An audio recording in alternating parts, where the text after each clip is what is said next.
অজন্তার যখন 13 বছর বয়স তখন আমার সাথে বিয়ে হয়। তখন ও বুঝতো না বিয়ে কি জিনিস। ওর কাছে তখন বিয়ে মানে একসাথে ঘুমাবো, আমাদের বাসায় থাকবে, এটুকুই। তাই বিয়ে করতে রাজি হয়। অজন্তা হচ্ছে আমার রুমানা আন্টির মেয়ে। রুমানা আন্টি হচ্ছে আমার মায়ের পুতুল খেলা কালের বান্ধবী। তখন তারা পুতুলকে ছেলে মেয়ে বানিয়ে বিয়ে দিয়েছিল। আর আজ আমার আর অজন্তার বিয়ে, কিন্তু বিয়েতে আমি একটু রাজি না। কারণ পিচ্ছি একটা মেয়েকে কিভাবে বিয়ে করব? আমি ইউনিভার্সিটি পড়ুয়া একজন স্টুডেন্ট, কিভাবে ক্লাস 8-এ পড়া মেয়েকে বিয়ে করি? এত তাড়াতাড়ি বিয়ে দিচ্ছে তার কারণ ইউনিভার্সিটিতে মাহির সাথে বসে আড্ডা দিচ্ছিলাম, নাকি জানি মনে করে কলেজে আসছিল। এসে প্রথমে আমাকে দেখে আর মাহিকে। ওনার মনে হচ্ছে আমরা প্রেম করি, তাই এই বিবাহের আয়োজন। বাড়িটা সেই সাজানো হয়েছে, তাতে আমার কি? আমি তো পালাবো, কিন্তু পালিয়ে যাব কোথায়? আগে তো পালাই, তারপর চিন্তা করা যাবে। আমি কামরুল ইসলাম ইথান, অনার্স 2 বর্ষের ছাত্র। যার সাথে বিয়ে হতে যাচ্ছে তার নাম অজন্তা। পালাতে যাব এমন সময় রুমানা আন্টির কল আসলো। কি জামাই বাবাজি, কেমন আছো? রে রইলাম। তোমার সাথে অজন্তা কথা বলবে। মনে মনে এই পিচ্ছিটা আবার কি বলবে। হ্যালো ইথান ভাইয়া, কেমন আছেন? এমন সময় আন্টি অজন্তাকে ধমক দিয়ে বলল, ভাইয়া কি? আজ বিয়ে তোর সাথে ভাইয়া বলিস কেন? ওগো শুনছো এইসব? বল ওগো শুনছেন? এইসব শুনতে ভালো লাগে না। আমারও ভালো লাগে না। শুনলেন তোমার কেমন করলো? আন্টি চলে গেলে তখন ফোন দাও। মা চলে গেছে। তুমি কি জন্য ফোন দিয়েছো? আচ্ছা ভাইয়া, আপনার ফোনে গেমস আছে? আপনার ফোন বিয়ের পর ধরতে দিবেন নাকি আব্বু আম্মুর মতো আপনিও বকা দিবেন? কেন? আমার গেমস খেলতে খুব ভালো লাগে। খেলতে দিবেন তো বলেন। মায়া ভরা কণ্ঠে বলল। মনে মনে আমি তো বিয়ে করব না, তাও বলি হ্যাঁ হ্যাঁ দিব। আর একটা কথা ছিল। কি? আপনার ফোনে নেট থেকে কার্টুন ডাউনলোড দিবেন, আমার খুব ভালো লাগে কার্টুন। আল্লাহ বাঁচাও। মনে মনে বললাম, কি ব্যাপার, কথা বলছেন না কেন? আপনিও কি আব্বু আম্মুর বকা দিবেন সারাদিন কার্টুন দেখলে? না না, দেখতে পারবা। এই তো আমার লক্ষ্মী জামাই। বলে ফোন কাটে। কয় কি লক্ষ্মী জামাই বলে? এই মেয়েকে কোনোভাবে বিয়ে করা যাবে না। ফোনটা কেটে পালানোর প্ল্যান করলাম, কিন্তু কোনো কাজ হলো না। ধরেই নিলাম বিয়েটা করতেই হবে, পালাতে তো পারলাম না। এখন ভাবছি যদি আন্টির বাড়ি থেকে পালাতে পারি। বিয়ে করতে গেলাম, কিন্তু অজন্তাদের বাসায় তেমন আয়োজন করা হয়নি, কারণ অজন্তা ছোট, যে কোনো ঝামেলা হতে পারে। তাই ভাবলাম অজন্তার সাথে দেখা করে আসি। তাই অজন্তার রুমের দিকে গেলাম। অজন্তাকে সাজাচ্ছিল। অজন্তা ঠিক পুতুলের মতো লাগছিল, যেন পুতুলকে বউ সাজানো হচ্ছে। আমাকে দরজার পাশে দাঁড়িয়ে থাকতে দেখে সবাই চলে গেল, শুধু মায়া বাঁধে। তারপর আমি অজন্তাকে বললাম, অজন্তা তুমি কি বিয়েতে রাজি? নাকি ভয় দেখিয়ে রাজি করাইছে? আমি রাজি, পড়াশোনা করতে ভালো লাগে না, সামনে জেএসসি পরীক্ষা। মনে মনে পিচ্ছি কয় কি? ভাইয়া কি ভাবছেন? কিছু না, আমি একটা কথা বলতে চাই। বলেন। আমি বিয়ে করতে চাই না। তাহলে আমার গেমস খেলার কি হবে আর কার্টুন দেখা? প্লিজ আমাকে পালাতে সাহায্য করো। আমি তোমাকে আমার মোবাইল দিয়ে যাচ্ছি, তোমার যা ইচ্ছে করো, কিন্তু আমাকে পালাতে সাহায্য করো। সত্যি দিবেন? অজন্তা অবাক হয়ে, সত্যি? আচ্ছা আসেন, আমি পালাতে সাহায্য করব। অজন্তা ফোন হাতে পেয়ে অনেক খুশি। এমন সময় অজন্তা বলল, আসেন ভাইয়া, আমার রুমের ব্যালকনি দিয়ে নামা যায়। আমি গিয়ে তাকিয়ে দেখলাম নামলেই সোজা রাস্তা, তারপর আমি নাই। পাইপ বেয়ে নামতে যাব, এমন সময় কেউ একজন খস করে ঘাড় ধরে ফেলো। মাথা ঘুরিয়ে দেখি অজন্তা। ঘাড় ধরলা কেন? আগে উঠে আসেন, তারপর বলছি। উঠে বললাম, কি বলো? ফোন দিলেন, ফোনের চার্জার কই? কেমন দা লাগে, একটা কিনে নিবা। আমি ছোট মানুষ, টাকা পাবো কই? আমি কিছু টাকা হাতে দিয়ে বললাম, এই যে টাকা, কিনে নিও, যাই আমি। এই যে শুনেন, বিয়ে করতে হবে। মানে কি? মানে আমার হাতে ফোন দেখলে নিয়ে যাবে, আর বিয়ে হলে কেউ কিছু বলতে পারবে না। না, আমি বিয়ে করব না। আমি কি সবাইকে ডাকবো তাহলে? না। তাহলে আমার আগে আগে চলেন। শেষ পর্যন্ত পিচ্ছি একটা মেয়ে ভয় দেখিয়ে বিয়ে করলো। বিয়ে করে বউ নিয়ে বাসায় আসলাম। আমার রুমটা ফুল দিয়ে সাজানো হয়েছে। রাত 12টায় রুমে গেলাম, দেখলাম অজন্তা মুখে খুব হাসি নিয়ে গেমস খেলছে ফোনে। দেখে খুব রাগ হলো, কিন্তু কিছু বলতে পারবো না, তাহলে খবর আছে। বাসার রাতে মানুষ কি করে আর আমি কি করি, বউ ফোনে গেমস খেলছে। কিছুক্ষণ পর আবার কার্টুন দেখা শুরু করলো। আমি বিরক্ত হয়ে বালিশ একটা নিয়ে এই শীতের মধ্যে ফ্লোরে ঘুমিয়ে পড়লাম। হঠাৎ ঘুমটা ভেঙে গেল। বিছানার দিকে তাকালাম, কিন্তু অজন্তা ঘুমিয়ে পড়ছে। রাত তখন 1টা বাজে, কিন্তু ফোনের স্ক্রিনে আলো দেখা যাচ্ছে। ফোনটা অজন্তার বুকের উপর ছিল। আমি উঠে ফোনটা হাতে নিই। স্ক্রিনের আলো অজন্তার মুখে পড়তেই দেখলাম অজন্তার মুখ দিয়ে কি জানি সাদা বের হচ্ছে, আর হঠাৎ খিঁচুনি শুরু হয়ে গেল অজন্তার। অজন্তার সারা শরীর খিঁচুনি দিচ্ছে। আমি ভয় পেয়ে যাই আর মাকে চিৎকার করে ডাকতে থাকি। আমার ডাক শুনে মধ্যরাতে সবাই দৌড়ে আসে। এসে দেখে এই অবস্থা। অনেকে আমার দিকে বড় বড় করে তাকাচ্ছে, আবার কেউ বকাবকি করছে। তারা হয়তো ভাবছে আমি কিছু করেছি, কিন্তু সত্যি আমি কিছুই করিনি। আমি তখন বললাম, অজন্তাকে হসপিটালে নিয়ে যেতে তোমাদের যা ইচ্ছে করে বলো। কেউ একজন হসপিটালে নিলে পুলিশি কোনো ঝামেলা হতে পারে। তখন আমি বললাম, যদি কোনো ঝামেলা হয় হবে। জেলা খাটতে হলে আমি একা খাটবো, কারো চিন্তা করতে হবে না। আমি অজন্তাকে কোলে করে গাড়িতে উঠাই আর হসপিটালে নিয়ে যাই। ডক্টর মুখে লালা বের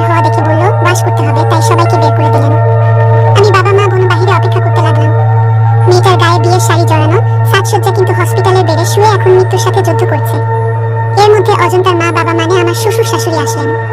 আমার মেয়ের কি অবস্থা, ও কেমন আছে? শ্বশুর, আমার বাবা উত্তর দিলেন অপেক্ষা করেন। কিছুক্ষণ পর ডক্টর বের হয়ে আসলেন আর বললেন এখন আর কোনো ভয় নেই। খেয়েছিল কি বাবা?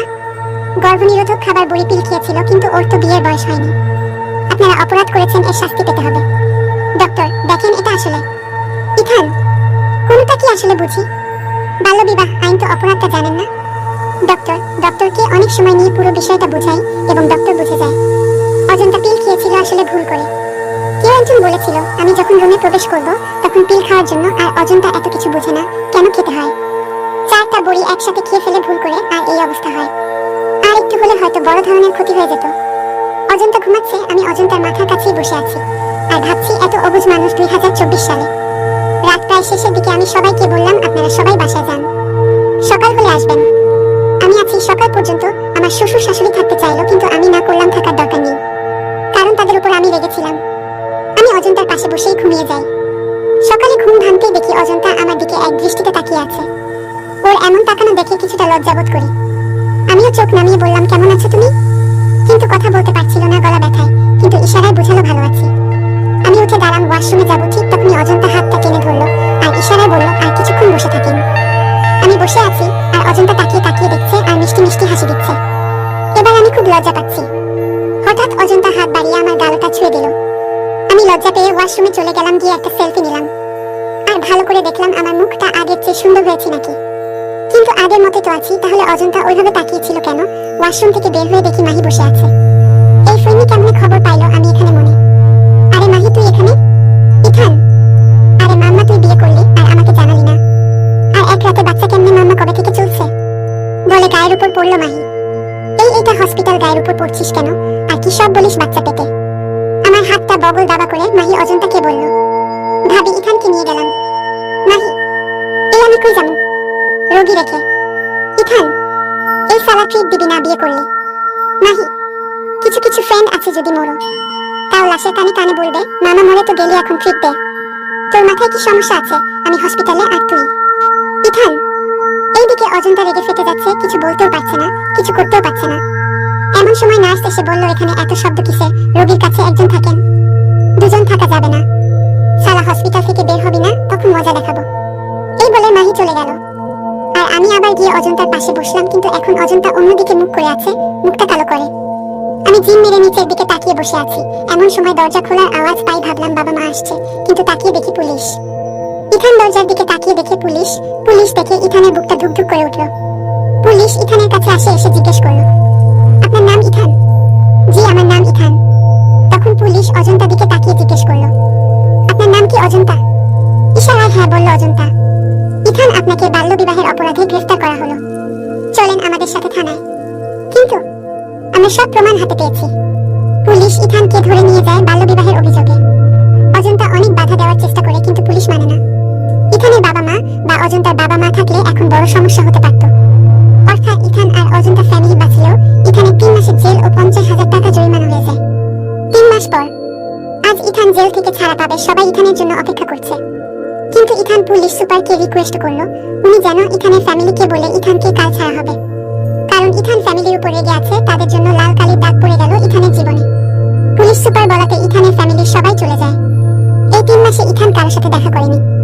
অনেকেই আসছে দেখা করতে, কিন্তু ইথান দেখা করতে রাজি হয়নি। ইথানের জীবন থেকে হারিয়ে গেছে 3টি মাস। সেই রাগ অভিমান নিয়ে ইথান চলে আসে ঢাকা শহরে ফেসবুক ফ্রেন্ডের সাথে যোগাযোগ করে। ফেসবুক ফ্রেন্ডের নাম হচ্ছে নীলা। নীলা ইথানকে বলে আমি একটা জব দিতে পারবো, কিন্তু সেটা কোচিং সেন্টারে। সেই ভরসায় ইথান ঢাকাতে চলে আসে আর ইথান নীলা ঠিক করা একটি বাসায় লজিং মাস্টার হয়ে থাকতে যাচ্ছে। এই তো বাসায় এসে পড়ছে। ইথান বাসার কলিং বেলটা বাজিয়ে দিল। একজন ভদ্রমহিলা দরজাটা খুলে দিল। কে তুমি? কাকে চাও? ভদ্রমহিলা, আসসালামু আলাইকুম আন্টি, আসলে আমাকে মিন্টু মামা পাঠিয়েছে আপনাদের বাসায় লজিং মাস্টার থাকার জন্য। নীলা মিন্টু মামার নাম বলতে বলেছিল। মিন্টু পাঠিয়েছে? জি। ভিতরে আসো, বাবা দাঁড়িয়ে কেন? আমি ভিতরে গেলাম, তখন আন্টি জিজ্ঞেস করলো তোমার ব্যাগপত্র কই? আসলে আন্টি আসার সময় বাস থেকে হারিয়ে গেছে। ইথান মিথ্যা বলল। ও আচ্ছা, চিন্তা করো না, একটা ব্যবস্থা করে দিব। আচ্ছা তোমার নামটাই তো জানা হল না। আন্টি। পিছন থেকে কেউ একজন বলে উঠলো আপনার নাম আন্টি। আমি ঘাড় ঘুরিয়ে তাকিয়ে দেখি একটি মেয়ে। আমি ভাবলাম এই মহিলাকে পড়াতে হবে নাকি। পপি, উনি রুবাইয়ার নতুন টিচার। বাবা, তুমি কিছু মনে করো না। তোমার নাম বলো। না আন্টি, আমার নাম কামরুল ইসলাম ইথান, সবাই আমাকে ইথান বলে ডাকে। কত বাহারি নাম, দেখতে তো খেত, আবার নামটা তো দেখি বিদেশি। কি বেয়াদব মেয়ে রে। ইথান মনে মনে। পপি, তুই যা এখান থেকে, দিলেন এক ধমক। ইথান, তুমি কিছু মনে করো না। আচ্ছা। আন্টি আমার রুমটা দেখিয়ে দিলেন। আজ থেকে এই বাসার ছাদ হচ্ছে আমার ঠিকানা, মানে চিলেকোঠা। খুব ভালো একটা পরিবেশ, রুমটা ঠিকঠাক করে নিলাম। বিছানায় গা এলিয়ে দিতেই ফোনটা বেজে উঠলো। তাকিয়ে দেখি বাবার ফোন, আমি রিসিভ করলাম না। কেটে দিয়ে সিমটা খুলে ফেললাম। আমি আর বাসার সাথে কোনো যোগাযোগ করতে যাচ্ছি না। এমন সময় দরজায় ঠক ঠক, আমি দরজা খুলে দেখি সেই বেয়াদবটা, এই যে বাহারি নামের মানুষ, খেতে ডাকছে। এই শুনুন, আমার বয়ফ্রেন্ড আছে তাই লাইন মেরে কোনো লাভ নেই। শরীরে নাই কেরোসিনের গন্ধ, নাম রাখছে আতর আলী। পেতনির মতো দেখা যায় আমি নাকি লাইন মারমু মনে মনে। কি স্যার, কষ্ট পেলেন? না, আসলে বলছিলাম আন্টিকে বলবেন একটু পর আসবো, আর আপনি যেটা ভাবছেন না সেটা আমি কল্পনাও করি নাই। পপি মুখ বাঁকিয়ে চলে গেলেন। তাতে আমার কিছু যায় আসে না। বিকেলে ছাত্রীকে পড়াতে হবে, আন্টি আমাকে পড়ার টেবিলটা দেখিয়ে দিলেন। আমি চেয়ারটা টেনে বসলাম, আন্টি চলে গেলেন। ছাত্রী মানে যাকে আমি পড়াবো তার নাম রুবাইয়া, কিন্তু রুবাইয়াকে এখনো দেখা হয়নি। টেবিলে থাকা বুটা হাতে নিয়ে দেখলাম ক্লাস 8-এ পড়ে। মনে মনে ভাবলাম এখানে ও 8। একটু পর রুবাইয়া এসে, আসসালামু আলাইকুম স্যার, ভালো আছেন? রুবাইয়া, আলহামদুলিল্লাহ ভালো, তুমি ভালো আছো? বসো। ইথান, আমার নাম তো জানেন? যাক, ভদ্র একটা মেয়ে। ভাবছিলাম বড় বোনের মতই হবে। স্যার, তাহলে আমরা পড়া শুরু করি। রুবাইয়া, করো। রুবাইয়া পড়ছে আর একটু পর পর আমাকে দেখছে, আবার পড়ছে আবার দেখছে। একটা সময় পড়া বাদ দিয়ে রুবাইয়া বলল, স্যার একটা কথা বলি। বলো। স্যার, আমি আপনার উপর ক্রাশ খাইছি। I love you sir, will you marry me? ছাত্রীর মুখে আই লাভ ইউ শুনে আমি লাফ দিয়ে দাঁড়িয়ে পড়লাম, আবার বলে ম্যারি মি। এই রুবাইয়া, তুমি এইসব কি বলছো? আমি কিন্তু আন্টিকে ডাকবো। স্যার, আপনি এত ভয় পাচ্ছেন কেন? আমরা প্রেম করব, কেউ জানবে না। বসেন স্যার, আর আই লাভ ইউ বলবো না, মনে থাকে যেন। আমি বসে গেলাম। স্যার, আপনার টুইন্স বাবু কেমন লাগে? কেন? এইসব ছাড়ো, বই খুলে পড়তে বসো। আজ পড়া রাখেন, আজ শুধু গল্প করব, আর বাকি 29 দিন পড়ব। Please sir, please please, please. এমন ভাবে নাকি কান্না করে বলল, হ্যাঁ। না করে পড়লাম না। আচ্ছা ঠিক আছে, কিন্তু কাল থেকে পড়তে হবে। এই তো আমার শোনা জাদু। এখন বলেন টুইন্স বাবু কেমন লাগে? আমার কাছে অনেক ভালো লাগে। কিন্তু কেন? তাহলে আজ থেকে আমি জমজ যেগুলো খাবার আছে সেগুলো খাবো, তাহলে আমাদের টুইন্স হবে। আমাদের মানে? কি সব বলছো? ওমা, মা হতে আপনার হেল্প লাগবে তাই না? আমি শুনছি জমজ খাবার খেলে নাকি জমজ বাবু হয়, আর আপনার তো জমজ বাবু পছন্দ তাই। ইথান রুবাইয়ার কথা শুনে চেয়ার থেকে পড়ে ধপাস করে মেঝেতে পড়ে অজ্ঞান। রুবাইয়া মেঝেতে থাকিয়ে দেখে স্যার পড়ে আছে অজ্ঞান হয়ে। রুবাইয়া ভাবলো স্যার খুশিতে অজ্ঞান হইয়া গেছে, আসলে আমার লজ্জা শরম কিছু নাই। রুবাইয়া টেবিলে রাখা গ্লাস থেকে পানি নিয়ে ইথানের মুখে দিতেই ইথান চোখ খুলে তাকায়। আমার কি হয়েছিল? স্যার, আপনি খুশিতে চিৎ হয়ে পড়ে গেছিলেন। ক্লাস 8-এ পড়ে এই অবস্থা, আর বড় হলে কি জানি না কি করবে। তখন মনে পড়লো অজন্তার কথা, তাহলে অজন্তা এত বোকা কেন? ও স্যার, কি ভাবছেন? দেখো রুবাইয়া, তুমি কিন্তু একটু বেশি কথা বলছো। তুমি এমন করলে আমি কিন্তু আন্টিকে বলে দিব। আপনি এমন কেন? কোনো রোমান্টিকতা নাই, আর মাকে কি বলবেন? গাধা কোথাকার, এইসব কথা কেউ শাশুড়িকে বলে? আমি বুঝে গেছি এই মেয়েকে আর পড়ানো হবে না। রুবাইয়াকে ধমক দিয়ে বললাম, এই চুপ থাকো না হলে। রাত দেখিয়ে চলে গেলাম আর আন্টিকে গিয়ে সব বললাম। বাবা, তুমি কিছু মনে করো না। রুবাইয়া ছোট মানুষ, এর আগে টিচার গুলার সাথেও এমন করছে, তাই বলে আন্টি এমন করবে? পরে তো আন্টি আমার দোষ দিবেন পরীক্ষায় ফেল করলে। এটা বাবা নতুন কিছু না, প্রত্যেক বছর 2-3টা সাবজেক্টে ফেল করে। আদর দিয়ে মাথায় তুলেন মনে মনে। আমি মনে মনে রাগ করে রুমে চলে গেলাম। গিয়ে দেখি বড় রানী আমার রুমে আমার শার্ট গায়ে দিয়ে আয়নায় বিভিন্ন ভঙ্গি করছে। দেখে তো আমার চোখ কপালে উঠে গেল। আমি বিড়বিড় করে, এই বাসার সবাই কি পাগল, আমি তো অল্প দিনে পাগল হয়ে যাব। আমি দরজায় নক করে বললাম, ম্যাডাম, আপনার শার্টের মাপ নেওয়া হয়েছে। পপি আমাকে দেখে ভূত দেখার মতো চমকে যায়। তারপর আস্তে করে শার্টটা খুলে দেয় এক দৌড়। আমি মনে মনে বললাম, পুরাই পাগলের দল। তারপর ফোনটা হাতে নিয়ে ফেসবুকে গেলাম। এমন সময় নীলার মেসেজ, কি অবস্থা, কেমন আছো? আমারে কই পাঠাইছো পাগলখানায়? কেন, কি হয়েছে? কি আর বললো, পিচ্ছি একটা মেয়ে, বিয়ে বাচ্চা, এইসব ভেবে শেষ। আর একজন আছে, পপি আমার রুমে এসে আমার শার্ট গায়ে দিয়ে আছে। একটু ধৈর্য ধরে থাকো, সব ঠিক হয়ে যাবে। আর তোমার কি কোনো টাকা পয়সা লাগবে? আন্টি তো বলে দিবে, আমার জামা কাপড় কিচ্ছু নাই। এক পোশাকে কতদিন থাকবো? শীতের পোশাক আছে তো নাকি নাই? আছে, শার্ট খুলে পরিষ্কার করে শুকাতে দিয়ে গেছি। এসে দেখি এই অবস্থা, কেমন দা লাগে কত। এমন সময় আন্টি এসে বললেন, এখানে 3,000 টাকা আছে, তোমার যা লাগবে গিয়ে কিনে নিয়ে আসো। এত টাকা তো লাগবে না আন্টি, জানি এই টাকায় আমার তেমন কিছু কেনা হবে না, তারপরেও বললাম, থাক, রেখে দেও, তোমার লাগতে পারে। আচ্ছা, তুমি কি চিনবে? ঢাকায় তো নতুন।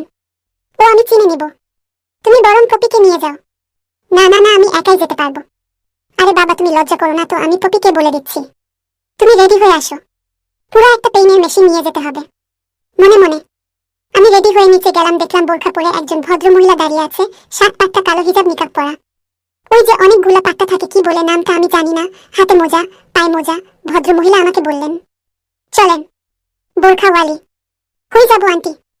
শপিং করতে যাবেন না? যাবো আন্টি, কিন্তু এই বাড়ির শাকচুন্নির সাথে। এখনো আসছে না কেন? ওই নিয়ে আমারে কি কইলেন আমি শাকচুন্নি? আন্টি, আপনাকে বলি নাই। আপনি আন্টির কাছে আসছেন, যান, উপরে আছে উনি। কোনো কথা নাই, তাই পিছনে তাকালাম, কিন্তু তাকিয়ে দেখি এত পপি মুখের ঢাকনা খুলে আমার দিকে অগ্নিমূর্তি হয়ে তাকিয়ে আছে।